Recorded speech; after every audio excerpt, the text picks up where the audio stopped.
Today, we're diving straight into a fascinating look at the very first chapter of the book of Deuteronomy. We're talking all about moving forward by faith, trusting God's leading, and learning from the past.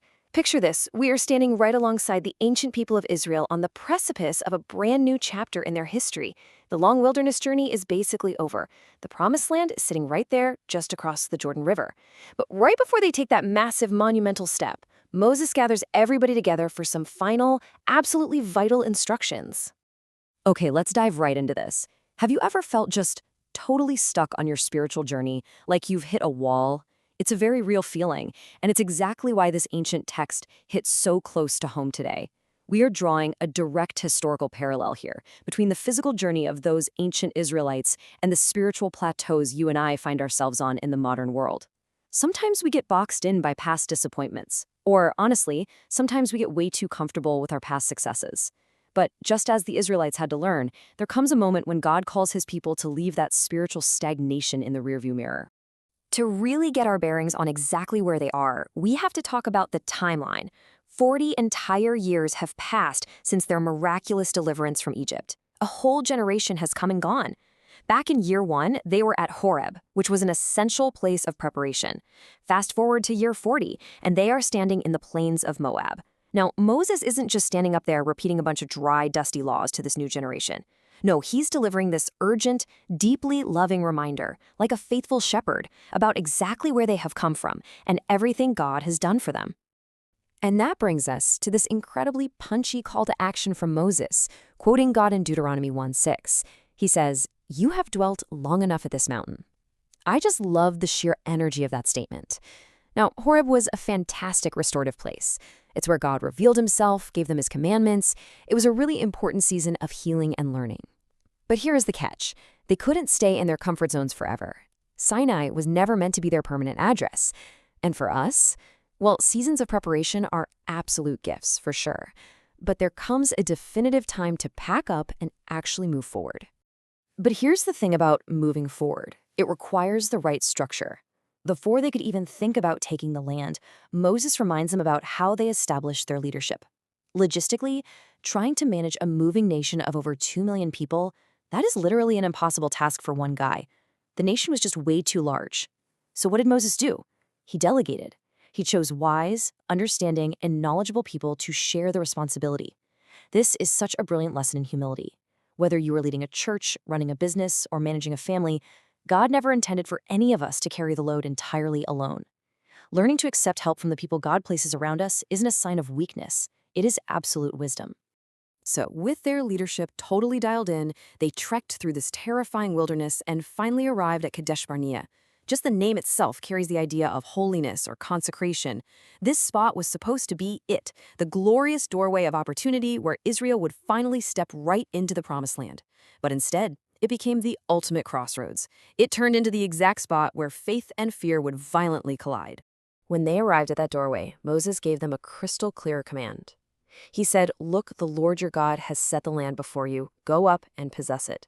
Do not fear or be discouraged." God's instructions literally could not have been more absolute, and there's a profound reason for that. This promise to Abraham, it was centuries old. This very moment was the culmination of generations of waiting. The Promised Land was already theirs. All they had to do was trust his covenant promise and take one brave step forward. But instead of just marching in, they decided to send 12 spies to scout the land. Now, all 12 agreed it was a beautiful, abundant place. But how they interpreted the obstacles? Completely night and day. 10 of the spies took one look at the fortified cities and the giants living there, and they just spiraled into a frantic, overwhelmed panic. That's what feared us. Fear zeroes in on the obstacles and says, nope, the problem is way too big. But Caleb and Joshua?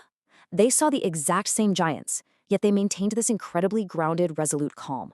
Faith focuses on God, remembers his past deliverance, and confidently says, my God is greater. Unfortunately, the ancient Israelites let fear win the day. They complained, they actually accused God of hating them, and they completely forgot every single miracle he had performed back in Egypt. But before we judge them too harshly, let's take a hard look at the modern giants we face right now. Health challenges, financial uncertainty, family struggles, crushing workplace pressures. So I want to ask you directly, What specific obstacles are currently paralyzing your progress? What giants are making you forget God's track record of faithfulness, causing you to hesitate right at the edge of your own doorway of opportunity? Right in the middle of all their frantic panic, Moses offers them what I think is one of the most beautiful, tender images in the entire text. He reminds them that out there in the harsh wilderness, the Lord carried them as a man carries his son. Just pause and feel the warmth of that for a second. A loving father doesn't just abandon his child when the road gets rocky. He lifts them up, he protects them, he carries them. When we look back at our own lives, through the grief, the financial struggles, the deep uncertainty, we can so often see what we completely missed in the moment. God was carrying us all along. That's exactly the perspective Moses was desperately trying to give them. Sadly, the majority refused to trust that loving father. And because of their unbelief, that entire generation was barred from entering the land. But there were exceptions, and Caleb was one of them. What's so incredibly compelling about Caleb is that he wasn't rewarded because he had some extraordinary talent or unmatched physical strength. Caleb was distinguished by his wholehearted devotion. He flat out refused to let the crowd's infectious fear dictate his faith. He followed the Lord fully, and God totally honored that. Now, it's absolutely crucial to understand what happened right after they heard God's judgment. Suddenly, they flip-flopped. They said, wait, we've changed our minds. We'll go fight now. But Moses warned them that God was no longer with them in this battle. They went anyway. And this brings us to a tragic, counterfeit version of faith, presumption. Presumption is attempting to move forward in our own strength, completely without God's blessing. There is a massive, life-altering difference between moving when God leads and forcing it when he doesn't. Let's walk through this tragic progression because it's a huge warning sign. Step 1, they flat out refused God's clear command out of fear. Step 2, they realized their colossal mistake, but honestly, it was too late. Step 3, they armed themselves and acted in absolute presumption, marching up that mountain completely without God. And step 4, they suffered a humiliating defeat, literally chased away by their enemies like a swarm of bees. It brilliantly and soberly illustrates a harsh reality. Delayed obedience eventually just becomes disobedience. True faith means walking in step with God's timing, not frantically trying to fix our mistakes using our own power. But, thankfully, the story doesn't end in defeat. Human failure can never, ever cancel out God's faithfulness. God promised that the next generation would enter the land and they would be led by Joshua. Now get this, the name Joshua literally translates to "the Lord saves." This linguistic connection provides us with such a beautiful historical picture of Jesus, the greater Joshua. Like those Israelites, every single one of us experiences moments of deep doubt, fear, and failure.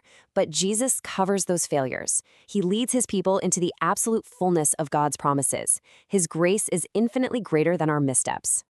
As we wrap up this explainer, this entire first chapter of Deuteronomy is really inviting us to deeply examine our own hearts. So I want to leave you with this.